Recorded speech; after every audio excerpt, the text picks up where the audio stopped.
شعیب علیہ السلام نے کیا کہا؟ یا قومی لا یجرمنکم شقاقی ان یصیبکم مثل ما اصاب قوم نوح او قوم ہود او قوم صالح. اے میری قوم، تو اچھا اس قوم کو بھی واقعات معلوم تھے، اس آیت سے پتہ چلتا ہے. اے میری قوم، ایسا نہ ہو کہ جو عذاب نوح علیہ السلام کی قوم پہ آیا جس کا تمہیں پتہ ہے، یا جو عذاب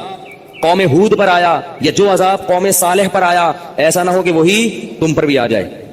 اور یہ بھی کہنے لگے وما قوم لوط منکم ببعید، لوط علیہ السلام کی قوم تو بہت قریب ہے تم سے، جا کے دیکھ لو ان کے حالات،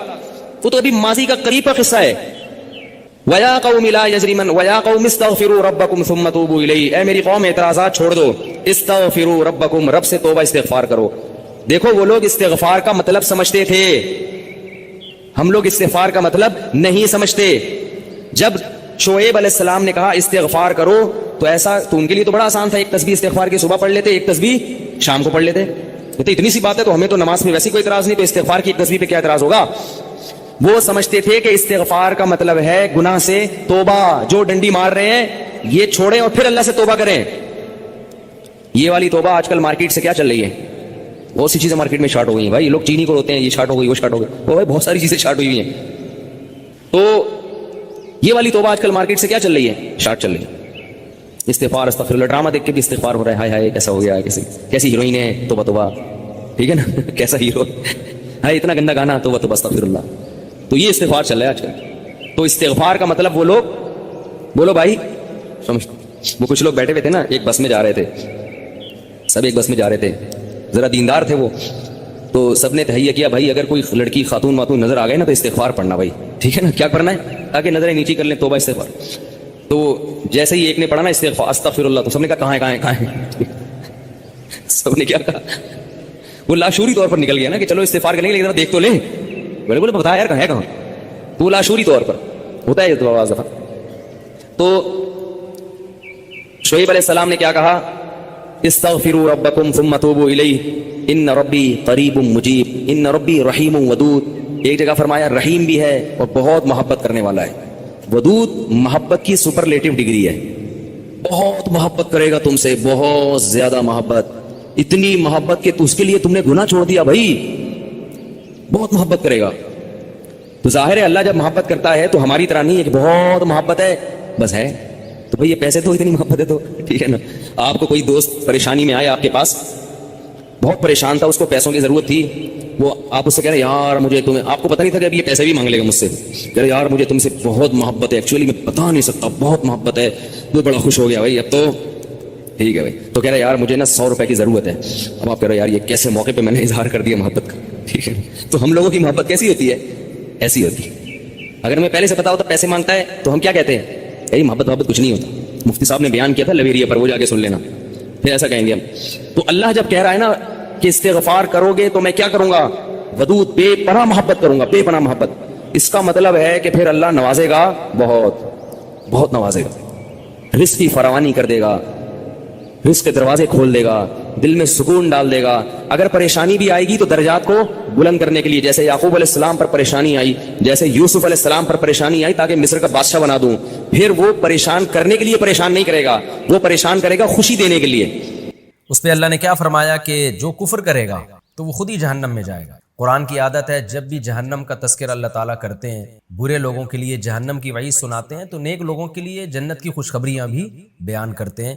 اسی طرز پہ قرآن آگے بیان کرتا ہے ان الذین آمنوا وعملوا الصالحات، بے شک وہ لوگ جو ایمان لائے اور نیک اعمال کیے، انا لا نضیع اجر من احسن عملا، تو بے شک جو بھی عمل کو اچھا کرے گا ہم اس کے اجر کو ضائع نہیں کرتے. جیسے جہنمیوں کو، برے لوگوں کو جہنم کی آگ میں جلنا پڑے گا، ایسے ہی اچھے لوگوں کو خوش عیشی والی زندگی بھی ہم عطا کریں گے. وہ کیسی عیش کی زندگی ہوگی؟ اولئک لہم جنات عدن، یہ وہ لوگ ہیں جن کے لیے ہمیشگی کے باغات، یعنی ایسے باغات جو ہمیشہ ہمیشہ رہیں گے، تجری من تحتہم الانہار، جن باغوں کے نیچے نہریں بہتی ہوں گی، یحلون فیہا من اساور، پہنائے جائیں گے وہ ان باغوں میں اساور من ذہب، سونے کے کنگن.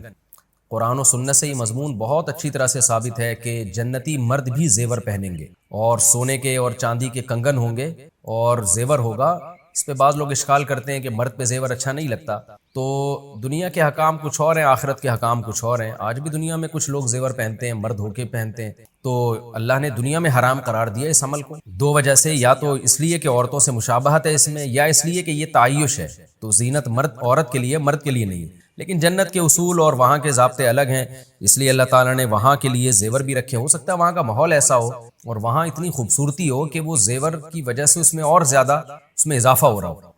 تو اللہ تعالیٰ نے مردوں کے لیے بھی جنت میں زیور کا تذکرہ کیا، فرمایا وَيَلْبَسُونَ ثِيَابًا خُضْرًا مِّن سُنْدُسٍ، اور باریک سبز ریشم پہنیں گے۔ سبز ریشم عرب میں مشہور تھا، قرآن جنت میں مثالیں وہ دیتا ہے جس سے عرب لوگ مانوس ہوں، کیونکہ اولین مصداق تو صحابہ کرام تھے نا، ان کی سمجھ میں آئے۔ تو دو قسم کے ریشم ہوتے تھے، موٹا اور باریک ریشم، اور سبز ریشم ہوتا تھا، بائی نیچر اس کا رنگ سبز ہوا کرتا تھا، یعنی نیچرلی وہ سبز ہوتے تھے، تو بہت عمدہ کپڑا سمجھا جاتا تھا۔ تو اللہ تعالیٰ نے قرآن میں بیان کیا کہ وہاں باریک ریشم بھی پہنیں گے اور موٹا ریشم بھی پہنیں گے، متکئین فیہا علی الارائک، اور شاہی تختوں پہ آپس میں تکیہ لگائے ہوئے بیٹھے ہوں گے۔ جیسے کہ عالی شان محفل ہوتی ہے، دوستوں کی مجلسیں ہوتی ہیں، آج بھی آپ جائیں، بعض ہوٹلوں نے کھانا کھلانے کے لیے میز کرسی کے بجائے تخت کا انتظام کیا ہوتا ہے، اس میں انسان زیادہ کمفرٹیبل ہوتا ہے، زیادہ خوشی اور سکون محسوس کرتا ہے۔ نیچرلی جو ایک طریقہ دنیا میں ہمیشہ سے رائج رہا ہے کھانے پینے کا، بیٹھنے کا، وہ ایسے ہی ہے کہ آپ پاؤں پھیلا کے بیٹھ سکیں۔ کرسیوں پہ بیٹھنا یہ بعد میں اس کا رواج ہے، اس میں انسان زیادہ کمفرٹیبل نہیں ہوتا۔ نعم الثواب، اللہ کہتے ہیں کیا بہترین بدلہ ہے۔ دیکھیں قرآن کا بھی انداز دیکھیں، بلاغت کی کتاب ہے نا، اللہ خود ہی اپنی باتوں پہ گویا تعجب کر رہے ہیں کہ کیا بہترین بدلہ میں نے دے دیا۔ وَحَسُنَتْ مُرْتَفَقًا، اور کیا ہی خوب ٹھکانہ دے دیا میں نے ان کو۔ یہ ریشم بھی دنیا میں حرام ہے مردوں پر، لیکن آخرت میں اللہ تعالیٰ ریشم پہلائیں گے۔ حدیث میں آتا ہے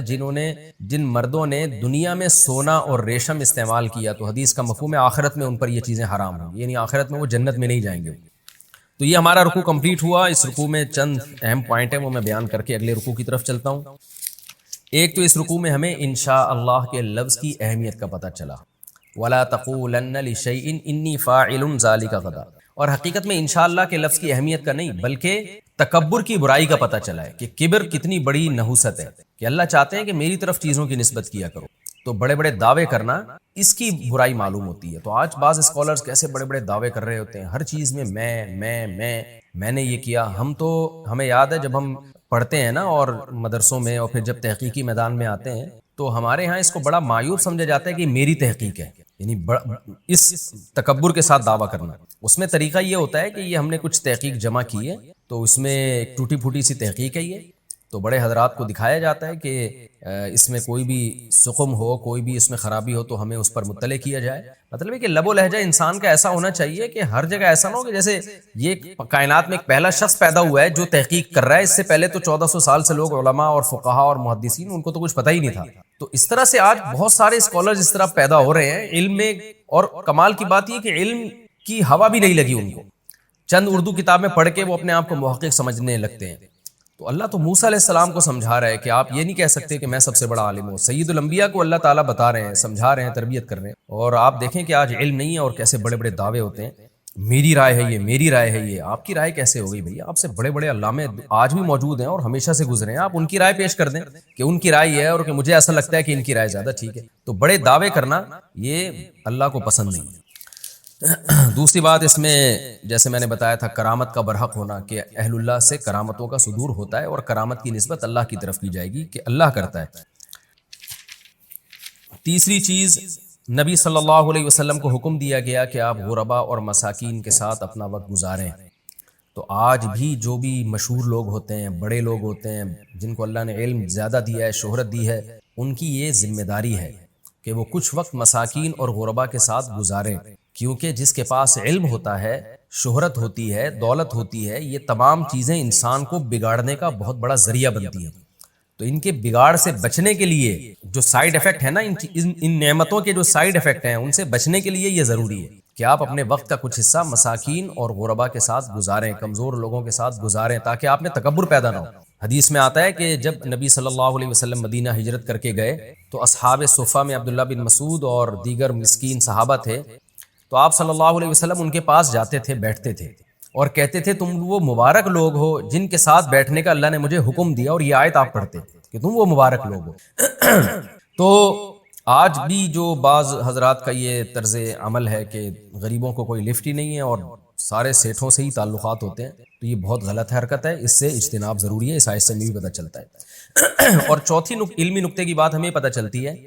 کہ آپ دین کی تبلیغ کے لیے شریعت کے اصولوں پر سمجھوتا نہیں کر سکتے، کوئی نامناسب کام نہیں کر سکتے۔ مثال کے طور پر دین کی تبلیغ کے لیے سرداروں پہ الگ سے محنت کرنا، بادشاہوں کو دعوت دینا، یہ تو ایک حکمت پر مبنی کام ہے، یہ تو ضروری ہے۔ جیسے میں نے بتایا تھا پچھلے لیکچر میں کہ موسیٰ علیہ السلام ڈائریکٹ فرعون کے پاس گئے، لیکن کسی کی ہدایت کے لیے ایسا کام کرنا کہ آپ مساکین کو اگنور کرنا شروع کر دیں، اور آپ کے طرز عمل سے یہ پتہ چلے کہ آپ کو ان غریبوں کی فکر نہیں ہے، پیسے والوں کی زیادہ فکر ہے، یہ طریقہ غلط ہے۔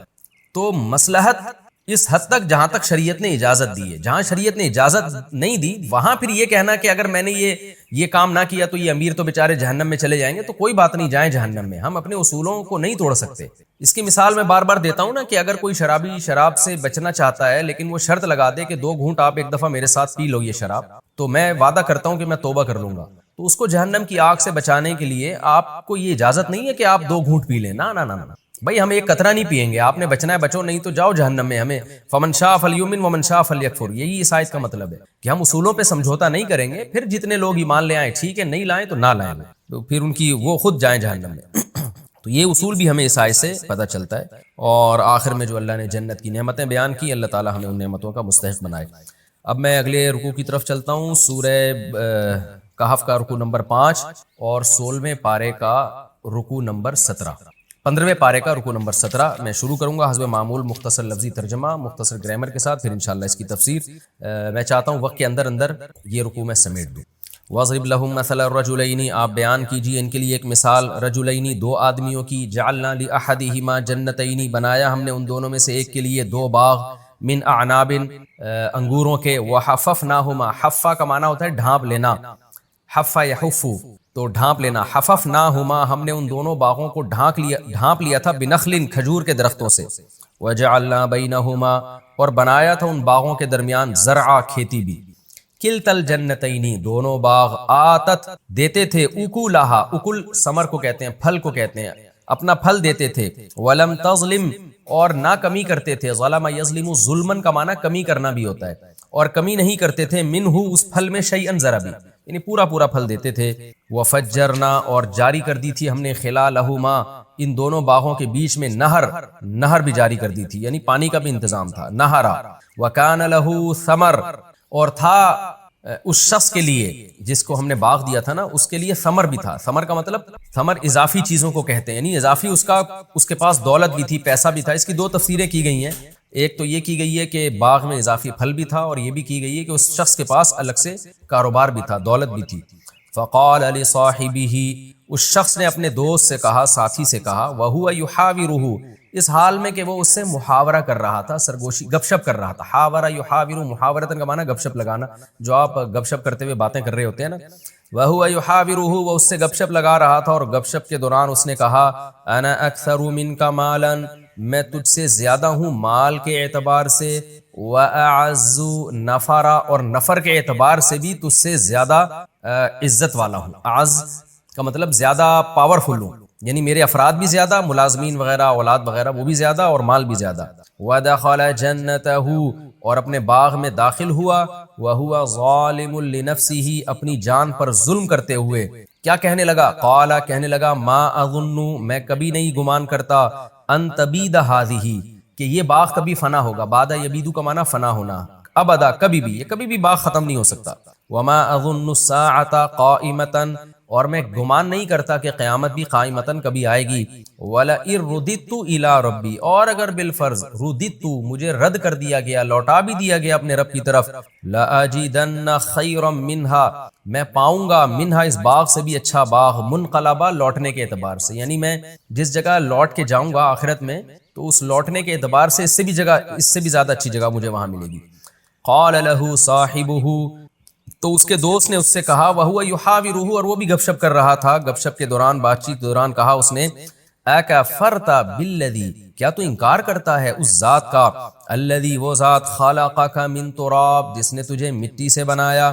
ثم من نطفۃ، پھر پانی سے نطفے سے بنایا، ثم سواکا، پھر تجھے برابر کر دیا، رجلا، مرد بنا کے، انسان بنا کے، لیکن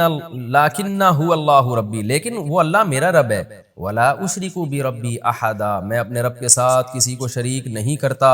ولولا، ایسا کیوں نہ ہوا، اذ دخلت جنتک، کہ جب تو اپنے باغ میں داخل ہوا تھا، قلتا، تو یہ کہہ دیتا، ما شاء اللہ، جو اللہ چاہتا ہے وہی ہوتا ہے، یعنی ما شاء اللہ کانا، کانا یہاں معذوف ہے، جو اللہ چاہتا ہے کانا وہ ہوتا ہے، لا قوت الا باللہ، کوئی طاقت نہیں ہے مگر اللہ کے ساتھ، یعنی کوئی خیر کو حاصل کرنے کی طاقت نہیں ہو سکتی مگر اللہ کی مدد کے ساتھ۔ ان تارانی، اصل میں تھا تارانی، تارا کا معنی دیکھنا، رؤیت سے ہے نا، نی کا معنی مجھے، یا حذف کر دیا، ان تارانی، اگر تو دیکھتا تھا مجھے، یعنی سمجھتا تھا مجھے، کیا سمجھتا تھا، انا اقل منکا مالن، کہ میں تجھ سے کم ہوں مال کے اعتبار سے، ولدا، اور ولد یعنی اولاد کے اعتبار سے، اگر تو یہ سمجھتا تھا کہ میں تجھ سے مال اور اولاد میں کم ہوں، تو تجھے چاہیے تھا کہ تو یوں کہتا، لا قوت الا باللہ، کوئی طاقت نہیں ہے مگر اللہ کی مدد کے ساتھ، اللہ کی مدد ہوگی تو طاقت ہوگی ورنہ نہیں ہوگی، تجھے یہ کہنا چاہیے تھا۔ فعسا ربی، امید ہے کہ میرا رب، ان یؤتینی، یؤتینی اصل میں تھا یؤتینی، کہ دے دے مجھے، خیرم من جنتی کا، تیرے باغ سے بہتر باغ، ویرسل علیہا، اور بھیج دے اس تیرے باغ پر، حسبانا من السماء، آسمان سے کوئی آفت، حسبان حساب سے نکلا ہے، تو آفت بھی اللہ کے اندازوں سے آتی ہے نا، تو تباہی بربادی آتی ہے، تو ایک اندازے سے جو آسمان سے مصیبتیں برستی ہیں، تو اس لیے اس کو حسبان سے تعبیر کیا گیا، مراد ہے آسمانی آفت، تو بھیج دے آسمان سے کوئی آفت، فتصبحا، لہذا ہو جائے تیرا باغ، سعیدن، میدان، زلقہ، چٹیل، زلقہ کہتے ہیں کٹی ہوئی کھیتی، تو وہ بھی چٹیل ہوتی ہے نا، تو یہاں کٹی ہوئی کھیتی مراد نہیں ہے، یہاں مراد ہے کٹی ہوئی کھیتی جیسے چٹیل میدان بن جاتی ہے، تو ایسے چٹیل میدان، تو اس لیے اس کا ترجمہ ہوگا میدان چٹیل، فتصبحا، تیرا باغ ہو جائے، سعیدن زلقہ، ایک میدان، چٹیل میدان، او یصبح ماؤها غورا، یا ہو جائے اس کا پانی غورن، گہرائی میں چلا جائے، غائر، غار سے نکلا ہے نا، غار بھی تو اندر گھسا ہوا ہوتا ہے، تو غائر کا مطلب نیچے زمین میں، یا اس کا پانی چلا جائے زمین میں، فلن تستطیع، تو استطاعت نہ رکھے، لہو، اس پانی کی، طلبہ، طلب کے اعتبار سے، یعنی تیرے میں طلب کی طاقت ہی نہ رہے اس کی، وَأُحِيطَ بِثَمَرِهِ، اور احاطہ کر لیا گیا اس کے پھل کا، یعنی اس کے باغ کا، احاطہ کا مطلب تباہی آ گئی، احاطہ کا لفظ ایسے موقع پہ استعمال ہوتا ہے، احیط بہ،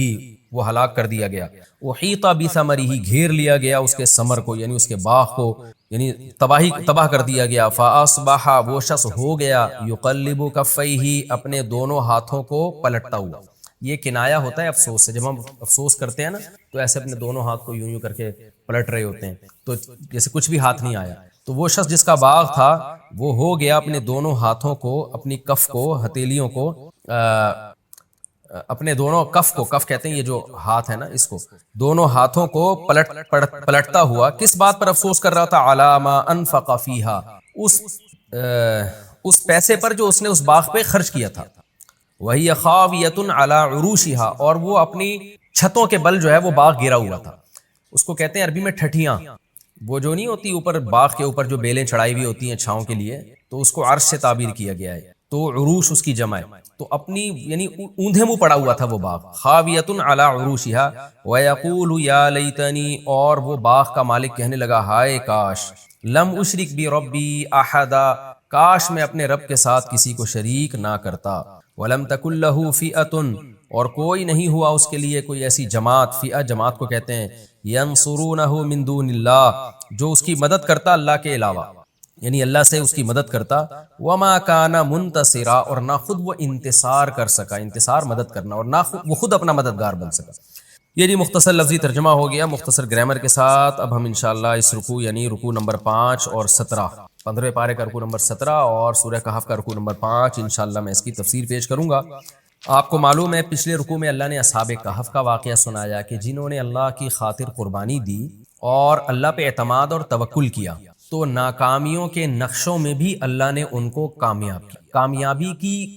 کامیابی کی کوئی صورت بنتی نہیں تھی، ہر طرف ناکامی ہی ناکامی تھی، مگر اللہ پہ اعتماد، ان کے زبان سے الفاظ بھی کیسے نکلتے تھے کہ ہمارا رب ہماری رہنمائی کرے گا، اور رب سے دعا مانگتے ربنا ہیئ لنا من امرنا رشدا، اے اللہ تو ہمارے لیے کوئی ہدایت کی صورت پیدا کر دے، تو زبان سے بھی اچھے جملے نکال رہے تھے کہ بھئی اللہ مدد کرے گا، اور عملی طور پر بھی قربانی دے رہے تھے. تو کیسے ناکامیوں کے اسباب میں اللہ نے ان کو کامیاب کر کے دکھایا ایک معجزاتی طور پر. اب اللہ واقعہ بیان کر رہے ہیں ان متکبر لوگوں کا کہ کامیابی کے تمام اسباب کے ہوتے ہوئے بھی تکبر کی وجہ سے اللہ نے ان کو برباد کیا ہے. اور اس کا بنیادی مقصد مشرکین مکہ کو سمجھانا بھی ہے کہ جو بڑا ناز کرتے تھے اپنے بڑے ہونے پر، سردار ہونے پر، اور نبی کو حکم دیتے تھے کہ غریبوں کو اپنی محفل سے نکالیے. تو اللہ بتا رہے ہیں کہ تم سے پہلے بھی بہت لوگوں کو ہم نے اسباب اور وسائل اور دولت دی ہے اور انہوں نے تکبر کیا، تو کیسا ان کا انجام ہوا. تو تم بھی کبر سے بچو، تکبر سے بچو، اللہ کی طرف نسبت کرو. تو پہلے بھی ملحد لوگ گزرے ہیں جو خدا کے منکر تھے، آخرت کے منکر تھے، دولت پہ اور کامیابی کے نقشوں کو دیکھ کر وہ دھوکے میں پڑ گئے اور سمجھنے لگے جیسے ہم یہاں کامیاب ہیں تو ہمیشہ ہم کامیاب ہی رہیں گے. اس کے لیے اللہ نے نبی صلی اللہ علیہ وسلم کو حکم دیا کہ آپ ایک مثال بیان کیجئے. وَاضْرِبْ لَهُم مَثَلَ الرَّجُلَيْنِ، آپ ان کے لیے ایک مثال بیان کیجئے دو آدمیوں کی. دو دوست تھے یا دو گپ شپ لگانے والے تھے، تو ان میں سے ایک کو اللہ نے بہت مال اور اسباب دیے، دوسرا غریب تھا. تو جو دولت مند تھا وہ غریب پر اپنی فوقیت کس طرح سے بیان کرتا تھا، اس پہ کیسے اپنے بھرم میں لینے کی کوشش کرتا تھا اس کو، اور کیسے روب ڈالتا تھا اس کے اوپر. اللہ فرماتے ہیں جعلنا لأحدہما جنتین، ہم نے دونوں میں سے ایک کے لیے دو باغ بنائے. اب دیکھو اللہ تعالیٰ نے کیسا نظام رکھا ہے. دو باغ تھے تو اللہ ایک مساوات کا نظام چلاتا، ایک کو ایک باغ دے دیتا، دوسرے کو دوسرا باغ دے دیتا. لیکن اللہ تعالیٰ کی حکمت ہے کہ کسی کو بہت دولت دے دیتے ہیں، کسی کو بالکل غریب بنا دیتے ہیں. اب ایک ہی کو دو باغ دے دیے، دوسرے کے پاس کچھ بھی نہیں ہے. جعلنا لأحدہما جنتین من اعناب، انگوروں کے باغ تھے. وحففناہما بنخل، اور باغ بھی ایسے خوبصورت کہ ہم نے کھجوروں کے درختوں سے ان کو ڈھانکا ہوا تھا. اور وجعلنا بینہما زرعا، اور ان دونوں باغوں کے بیچ میں بھی کھیتی تھی اس کی، جو اس کی پیداوار میں اور تجارت میں اضافے کا ذریعہ بنتی تھی. کلتا الجنتین آتت اکلہا، دونوں باغ اپنا اکل یعنی اپنا پھل دیا کرتے تھے. ولم تظلم منہ شیئا، اور اس میں ذرہ برابر بھی کمی نہیں کیا کرتے تھے، بھرپور طریقے سے اپنی پیداوار دیا کرتے تھے جیسے باغ برکت والے باغ ہوتے ہیں. وفجرنا خلالہما نہرا، اور ان باغوں کے بیچ میں ہم نے پانی کا انتظام بھی کیا تھا، نہر تھی تاکہ باغ کے مالک کو سیراب کرنے میں کوئی دشواری نہ ہو. وَكَانَ لَهُ ثَمَرٌ، اور اس شخص کے لیے اس کے علاوہ بھی ثمر تھا، یعنی ان باغوں کے علاوہ بھی اس کی سورس آف انکم تھی، پیسہ تھا اس کے پاس. فَقَالَ لِصَاحِبِهِ، اب ظاہر ہے جب باغ بھی پھل دے رہا ہے اور الگ سے تجارتیں بھی چل رہی ہیں اور دوست غریب ملے ہوئے ہیں، تو ظاہر ہے پھر دوستوں پر انسان اپنی دھاک جماتا ہے، روب جماتا ہے، ان پر اپنی فضیلت اور فوقیت شو کرتا ہے. تو یہاں بھی ایسا ہی ہوا، یہ تکبر میں آ گیا. فقال لصاحبہ، اپنے ساتھ چلنے والے یا بیٹھنے والے کے ساتھ کس سے کہنے لگا. وہو یحاورہ، اور وہ اس سے گپ شپ کر رہا تھا، بات چیت کر رہا تھا، باتیں ادھر ادھر کی ہو رہی تھی تو بیچ میں شو مارنا شروع کر دی. انا اکثر منک مالا، میرے پاس پیسے بھی زیادہ ہیں. جیسے ہوتا ہے نا شو بازی میں آتے ہیں لوگ ادھر ادھر کی باتیں کرتے ہوئے، کیا کہتے ہیں بھائی ہمارا بڑا بینک بیلنس ہے. وَأَعَزُّ نَفَرًا، اور نفر افرادی قوت بھی میری تجھ سے زیادہ ہے، میرے ملازمین دیکھو، میری اولاد دیکھو. پہلے زمانے میں لوگ اولاد کی کثرت پہ ہمیشہ فخر کرتے تھے، بچے زیادہ ہوتے تھے اور شو مارتے تھے، تو چونکہ اولاد کی کثرت کو وہ نعمت سمجھتے تھے. آج چونکہ فطرت سے باغی ہو رہی ہے انسانیت، فطرت سے بغاوت ہے کہ خاندانی نظام میاں بیوی کے سیٹ اپ کو چھوڑ کر گرل فرینڈ جو گدے گھوڑوں کا کام ہے وہ کام شروع کر دیا، اور اس سے زیادہ فطرت کے باغی بنے ہیں تو ہومو سیکسولیٹی کو فروغ دینے کی کوشش کر رہے ہیں، جو مرد سے اور عورت سے. اور تو یہ جو نسل روکنا ہے نا کہ بچے کم ہوں، تو یہ بھی فطرت سے بغاوت ہے کہ جو چیز آپ کے لیے نعمت تھی، بڑھاپے کا سہارا تھی، اسی کو عذاب سمجھنا شروع کر دیا. یہب لمن یشاء اناسا، قرآن کہتا ہے جس کو چاہتا ہوں بیٹیاں گفٹ دیتا ہوں، گفٹ کا لفظ استعمال کرتا ہے، جس کو چاہتا ہوں بیٹیاں بیٹے گفٹ دیتا ہوں. تو جو گفٹ تھا اس کو پینلٹی سمجھنا شروع کر دیا. یہ سب انسان کے نا بے عقل ہونے کی دلیل ہے کہ سائنسی ترقی تو بہت کر رہا ہے مگر فطرت سے باغی بنتا چلا جا رہا ہے. تو وہ فخر کر رہا ہے کہ میرے پاس افراد بھی زیادہ ہیں، اولاد بھی، بظاہر سے اولاد ہی مراد ہے کیونکہ آگے جو اس کے دوست نے جواب دیا نا تو اس کی اولاد کم تھی، تبھی اس نے کہا کہ میری اولاد کم ہے تو اس پہ تو فخر نہ کر کہ تیری اولاد زیادہ ہے. وَدَخَلَ جَنَّتَهُ، اور وہ اپنے باغ میں داخل ہوا. وَهُوَ ظَالِمٌ لِنَفْسِهِ، قرآن کہہ رہا ہے اپنی جان پہ ظلم کر رہا تھا، یعنی اسے پتہ نہیں تھا کہ میں جو الفاظ آگے بولوں گا یہ میں اپنا ہی نقصان کر رہا ہوں. وہ کیسے اس نے جان پہ ظلم کیا. قَالَ مَا أَظُنُّ أَن تَبِيدَ هَٰذِهِ أَبَدًا، اپنے دوست سے کہنے لگا میں نہیں سمجھتا کہ یہ کبھی ہلاک ہوگا. یعنی اسباب پہ نظر کر رہا ہے، جیسے کہ ملحد لوگ کرتے ہیں، ایتھیس لوگ کرتے ہیں، مذہب کے منکر اور جو نام نہاد لبرل ہے وہ کرتے ہیں، وہ اسباب کو دیکھتے ہیں۔ دیکھیں اصحاب کہف کے بعد یہ واقعہ کتنی زبردست ربط ہے نا آپس میں۔ اصحاب کہف دیکھ رہے ہیں کہ کوئی سبب نہیں ہے، لیکن کیا کہہ رہے ہیں کہ امید ہے کہ ہمارا رب ہمیں ہماری رہنمائی کرے گا، ہمیں اچھا ٹھکانہ دے گا۔ وہ امید کی باتیں کر رہے ہیں جبکہ اسباب بالکل بھی نہیں ہے۔ تو اور یہ کیا کر رہے ہیں کہ اسباب پہ اعتماد کر کے بیٹھ گئے ہیں۔ یہ کہہ رہا ہے کہ میرا اتنا اچھا باغ ہے اور نہر بھی ہے اور پانی کا بھی انتظام ہے، تو کیوں تباہ ہوگا بھائی باغ؟ یہ مطلب یہ ہے کہ اللہ کیا ہوتا ہے، مقصد اللہ کی نفی تھی کہ کوئی خدا نہیں ہے، ہمیں کسی سے ڈرنے کی ضرورت نہیں ہے، سب کچھ ہے، بارشیں برس رہی ہیں، نہریں چل رہی ہیں اور بہترین میرا بزنس ہے، تو اس کو کوئی نقصان نہیں پہنچا سکتا۔ کیونکہ اس زمانے میں بھی علماء جو نیک لوگ تھے ڈراتے تھے نا مالداروں کو کہ بھئی اللہ کی اطاعت کرو، شرک مت کرو۔ تو اس نے بھی وہی کام کیا کہ علماء کا مذاق اڑانا شروع کیا، یا پیغمبروں کی تعلیمات کا جو اس زمانے میں تعلیمات تھی ان کا مذاق اڑانا شروع کیا۔ یہ واقعہ کب ہوا، کہاں ہوا، یقینی طور پر ہمیں اس کا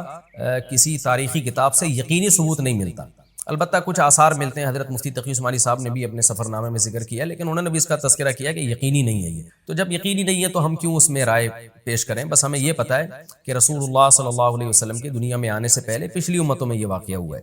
اس سے زیادہ ہم اس کے بارے میں نہیں جانتے۔ تو قال ما اظن ان تبید هذه ابدا، اس نے کہا کہ میں نہیں سمجھتا یہ کبھی ختم ہوگا، لہذا میں کوئی ڈرنے کی، گھبرانے کی، اللہ کے شکر ادا کرنے کی، گناہوں کو چھوڑنے کی، یہ مذہبی اسکالرز کی باتیں، ان بکھیڑوں میں پڑھنے کی ضرورت نہیں ہے۔ وما اظن الساعة قائمة، رہا یہ مسئلہ کہ جو اہل اللہ ہیں، علماء ہیں، وہ تو کہتے ہیں قیامت قائم ہوگی، دنیا میں عذاب نہیں بھی آیا تو قیامت کے دن تو آئے گا، تو قیامت جب آئے گی تو اس وقت کے لیے تیاری کر لو، اللہ سے تعلق بحال کر لو۔ تو کہنے لگا کہ کوئی قیامت نہیں آئے گی، میں نہیں سمجھتا کہ کوئی آخرت قائم ہوگی۔ وَلَئِن رُدِدتُّ إِلَىٰ رَبِّي، اور اگر بالفرض میں اپنے رب کی طرف چلا بھی گیا، اللہ نے مردوں کو دوبارہ زندہ کیا، حساب و کتاب کے لیے کھڑا کر بھی لیا،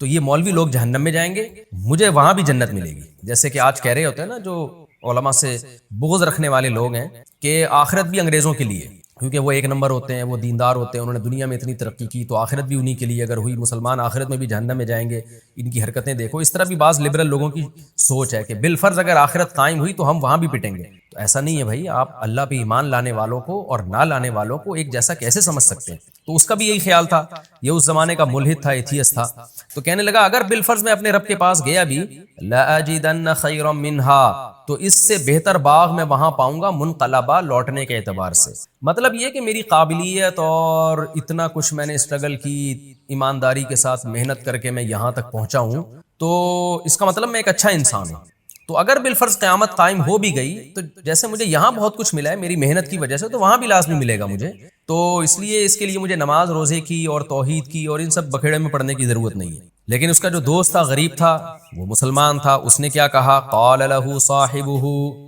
اس کے دوست نے اس سے کہا، وہو یحاورہ، وہ بھی گپ شپ کر رہا تھا، کیا کہا؟ اکفرت بالذی خلقک من تراب، تو ایسی ذات کا انکار کرتا ہے جس نے تجھے مٹی سے پیدا کیا؟ کیا مطلب؟ زبان سے تو کہہ رہا ہے کہ میرا خدا ہے، لیکن تیرے عمل سے لگ رہا ہے کہ تو خدا کو نہیں مانتا۔ جو خدا کو مانتا ہے وہ سب سے پہلے ڈرتا ہے، وہ یہ نہیں کہتا کہ یہ باغ ہمیشہ رہے گا، وہ کہتا ہے کہ بھئی اللہ نے چاہا تو رہے گا، نہیں چاہا تو یہ 2 منٹ میں ختم کر دے اس کو۔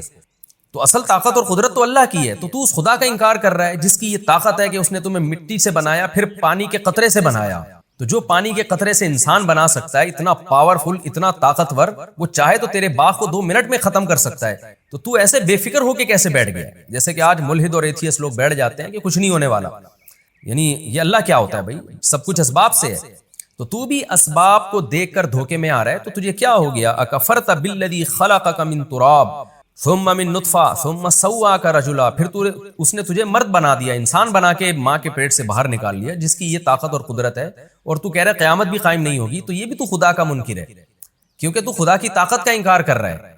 اس لیے کہ جو یہ کہتا ہے نا قیامت قائم نہیں ہوگی، وہ اس لیے یہ کہتا ہے کہ اس کے ذہن میں یہ ہوتا ہے یہ مردے دوبارہ زندہ کیسے ہو جائیں گے؟ اس کا مطلب آپ خدا کے منکر ہو، آپ خدا کی طاقت کا انکار کر رہے ہو۔ تو یہ تمام باتیں خدا کا انکار ہیں، ان سب کی ایک ہی دلیل ہے کہ جس نے مٹی سے پانی کا قطرہ بنا دیا اور پانی کے قطرے سے پورا انسان بنا کے ماں کے پیٹ سے باہر لے آیا اور پھر ماں کی چھاتیوں میں دودھ پیدا کر دیا، اب اس کو اپنی طاقت اور قدرت کے لیے مزید کسی دلیل کی ضرورت نہیں ہے۔ لکنہ اللہ ربی، تو تو یہ باتیں کر رہا ہے کہ یہ باغ کبھی فنا نہیں ہو سکتا اور قیامت قائم نہیں ہوگی، لیکن میرا یہ کانسیپٹ نہیں ہے۔ میں تو کہتا ہوں اللہ ہے میرا رب، ولا اشرک بربی احدا، میں اپنے رب کے ساتھ کسی کو شریک نہیں کرتا، عقیدہ توحید کا قائل ہوں میں کہ سب طاقتیں اسی کے پاس ہیں۔ تو تجھے ہونا یہ چاہیے تھا کہ تو جب باغ میں داخل ہوتا تو یہ کہتا، یہ ایسے جیسے دوست گویا بزبان حال کہہ رہے کہ بھائی تو خدا کی تعریفیں کر کے کہنا کیا چاہتا ہے؟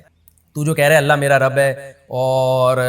میں گویا کفر کر رہا ہوں، تو صحیح طرح بتا تو کہنا کیا چاہتا ہے کہ مجھے کیا کرنا چاہیے؟ اس لیے اگلے جملے میں اس نے یہ کہا وَلَوْلَا إِذْ دَخَلْتَ جَنَّتَكَ، ایسا کیوں نہیں ہوا کہ جب تو اپنے باغ میں داخل ہوا قُلْتَ مَا شَاءَ اللَّهُ، تو کہتا بھائی جو اللہ چاہتا ہے وہ ہوتا ہے، تو اللہ نے چاہا مجھے اتنا اچھا باغ دے دیا، اللہ چاہے تو یہ چھین بھی سکتا ہے، تو یہ اللہ کی طاقت ہے، یہ میرا کمال نہیں ہے۔ لا قوت الا باللہ، کوئی قوت نہیں ہے مگر اللہ کی طاقت کے ساتھ، اللہ کی طاقت ہوگی تو پھر ان قوتوں کا ہمیں فائدہ ہوگا۔ ان ترانی انا اقل منک مالا وولدا، اگر تیرا خیال یہ ہے کہ میں مال اور اولاد میں تجھ سے کم ہوں تو بجائے دھوس جمانے کے تو اللہ کا شکر ادا کرتا، بھائی اللہ کا دیا ہے، یوں کہتا فاسا ربی، میں تو امید کی بات کرتا ہوں، امید ہے میرا رب ان یؤتینی خیرا من جنتی کا، ہو سکتا ہے وہ کل تقدیر کا پانسا پلٹے اور تیرے باغ سے بھی بہتر باغ مجھے دے دے۔ وَيُرْسِلَ عَلَيْهَا حُسْبَانًا مِّنَ السَّمَاءِ، اور تو جو اس طرح کی تکبر والی باتیں کر رہا ہے تو عین ممکن ہے تیرے باغ پہ کوئی آسمانی آفت بھیجے، فَتُصْبِحَ صَعِيدًا زَلَقًا، اور وہ چٹیل میدان بن جائے۔ دیکھیں ناکامی کے نقشوں میں بات کیسی کر رہا ہے، امیدیں والی، کہ میرے پاس کچھ بھی نہیں ہے، آج کسی غریب کو تانا دیں تو وہ پھوٹ پھوٹ کے رونا شروع کر دے گا، لیکن اللہ بتا رہا ہے غریب کو بھی کہ بھائی بات تسلی کی کرو، بھائی اللہ نے دی ہے نا مجھے غربت، تو اللہ چاہے تو 2 منٹ میں مجھے دولت دے سکتا ہے۔ تو وہ غریب بھی چونکہ مسلمان تھا، اہل ایمان تھا، امید کی باتیں کر رہا ہے اور ڈپریشن کو ختم کر رہا ہے، اسٹریس کو ختم کر رہا ہے، فوراً کیا کہنے لگا، بھائی اللہ تعالیٰ چاہے تو 2 منٹ میں مجھے اس سے اچھا باغ دے دے، اور تو جو تکبر کر رہا ہے تیرے باغ کو 2 منٹ میں ہلاک کر دے، ختم کر دے۔ او یصبح ماؤها غورا، اور یہ جو نہروں پہ تو تکبر کر رہا ہے، تیرا پانی زمین میں دھسا دے اور تو اس پانی کو طلب کرنے کی طاقت ہی نہ رکھے۔ وَأُحِيطَ بِثَمَرِهِ، اس نے تو ایسی ایک بات کہہ دی تھی، اللہ کہتے ہیں ہم نے ایسا ہی کیا اور اس کے باغ کو ہلاکت نے گھیر لیا۔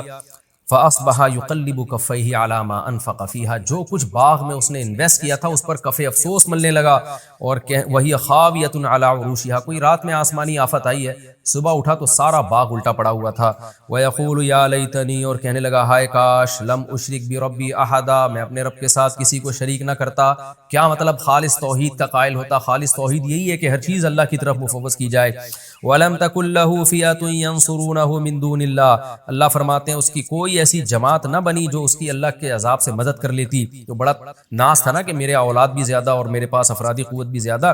وَمَا كَانَ مُنْتَصِرًا، اور نہ وہ خود اپنی مدد کر سکا۔ تو یہ اللہ نے واقعہ بیان کیا بتانے کے لیے کہ اپنی دولت پہ، اپنے مال پہ کبھی اتراؤ مت۔ وہی بات ہے جو قرآن میں سورہ معارج میں ہے نا، ان الانسان خلق ہلوعا، انسان جلد باز ہے، اذا مسہ الشر جزوعا، جب مصیبت پہنچتی ہے تو بے چین ہو جاتا ہے، بے صبرہ بن جاتا ہے، اور جب خوشی پہنچتی ہے تو اترانے لگتا ہے۔ الا المصلین، سوائے وہ لوگ، ان لوگوں کے جو مذہب کو فالو کرتے ہیں، جو نماز پڑھتے ہیں، زکوٰۃ دیتے ہیں، معاہدوں کی پابندیاں کرتے ہیں، وہ کیا ہوتے ہیں کہ وہ ایسے نہیں ہوتے، انہیں جب خوشیاں پہنچتی ہیں اتراتے نہیں ہیں بلکہ اللہ کی محبت میں ڈوب جاتے ہیں کہ ہمارے رب نے احسان کیا، اور جب کوئی غم پہنچتا ہے تو صبر کرتے ہیں، امید کی باتیں کرتے ہیں، جو اللہ مصیبت پہنچا سکتا ہے وہ مصیبت دور بھی کر سکتا ہے۔ تو کتنا بہترین سبق ہمیں ان آیات میں ملا ہے، اور اس میں ملحد اور ایتھیس لوگ جو اپنی ترقی پر غیر مسلموں کی سائنسی ترقیوں پہ ناز کرتے ہیں، ان کے لیے بھی عبرت کا سامان ہے کہ آج یہ ترقی ہے، کل یہ تباہ و برباد بھی ہو سکتی ہے۔ ہم تو ایک بات جانتے ہیں، جس خدا نے پانی سے انسان کو بنایا یہ آٹومیٹیکلی نہیں ہو سکتا، یہ خدا کا کام ہے، اور ایسے سافٹ ویئر ماں کے پیٹ میں انسٹال کر دیے اور اس پانی کے قطرے میں انسٹال کر دیے کہ تھوڑے دنوں میں وہ ناک کان آنکھ دل دماغ جگر بن کے ماں کے پیٹ سے باہر آئے اور پھر چھاتیوں میں فوراً دودھ پیدا ہو جائے۔ جو خدا یہ کر سکتا ہے تو سب سے اہم ہماری نظر میں اہم یہ بات ہے کہ اس خدا سے تعلق اچھا کیا جائے، اس خدا کو راضی کیا جائے۔ پھر اگر دنیا میں ناکامی بھی ہے تو یہ ناکامی وقتی ناکامی ہے، یہ حقیقی ناکامی نہیں، اور اس خدا کو ناراض کر کے اگر آپ نے دنیا حاصل کی ہے تو اس زیب و زینت سے قطعاً متاثر ہونے کی بالکل بھی ضرورت نہیں ہے۔ قرآن بار بار کہتا ہے اللہ کا انکار کرنے والوں کا زمین میں چلنا پھرنا اور لائف کو انجوائے کرنا، اس سے ہرگز دھوکے میں مت آؤ۔ تو یہ ہمیں اس سے بہت اہم سبق ملتا ہے، اور دونوں واقعات جو اللہ نے ایک ساتھ بیان کر دیے نا، اصحاب کہف کا بھی اور یہ اصحاب باغ کا بھی، تو اس سے ہمیں، اس سے ڈپریشن بھی ختم ہوتی ہے انسان، کہ آپ ناکامی نظر آ رہی ہے ہر طرف، تو بھائی اللہ تو ہے نا، اللہ سب کچھ کر سکتا ہے۔ تو جو اللہ تعالیٰ نے ہمیں ڈپریشن اور اسٹریس دور کرنے کے طریقے بیان کیے نا، وہ آج کسی ماہر نفسیات کے پاس نہیں۔ ہنالک الولایۃ للہ الحق، میرا خیال لفظی ترجمے میں نے شاید یہ والی آیت چھوڑ دی تھی، تو خیر اب کمپلیٹ کر لیتا ہوں۔ ہنالک کا مطلب ہوتا ہے یہاں، یعنی اس موقع پہ۔ ولایا مدد کو کہتے ہیں، للہ الحق، اس اللہ کے لیے جو برحق ہے، یعنی ایسے موقع پہ جب اس طرح کی کوئی قدرتی آفت آئے تو مدد اس اللہ ہی کے لیے ہے جو برحق ہے، وہی مدد کر سکتا ہے اگر کرنا چاہے تو۔ ہوا خیر ثوابا، وہ اللہ بہتر ہے بدلے کے اعتبار سے بھی، وہ خیر عقبا، اور بہتر ہے انجام کے اعتبار سے بھی، یعنی اس اللہ کا بدلہ اور جو رزلٹ ہے اللہ سے دوستی کا وہ بہرحال بہتر ہے، جو اللہ انجام بھی اچھا کرے گا اور ثواب بھی، بدلہ بھی دنیا کے لحاظ سے بہت اچھا دیتا ہے۔ تو کیا مطلب کہ یہ جو باغ ہلاک ہو گیا اس شخص کا، تو ایسے موقع پہ مدد بھی اللہ کر سکتا ہے، اور اللہ کو راضی کرو گے تو انجام بھی اچھا ہوگا اور ثواب بھی اچھا ملے۔ تو چونکہ اس شخص نے اللہ کو راضی نہیں کیا تو اب انجام بھی اچھا نہیں ہے اور حال بھی اچھا نہیں ہے، اللہ نے کیسے باغ کو تباہ و برباد کر دیا۔ میں جو ہمیں اسباق ملتے ہیں، ایک تو یہی سبق ملتا ہے کہ تکبر نہیں کرنا چاہیے، دوسری بات یہ جو ایتھیس لوگ دھوکے میں آتے ہیں نا اس زمین کو دیکھ کر، حالات کو دیکھ کر کہ قبروں سے مردہ کیسے زندہ ہوں گے،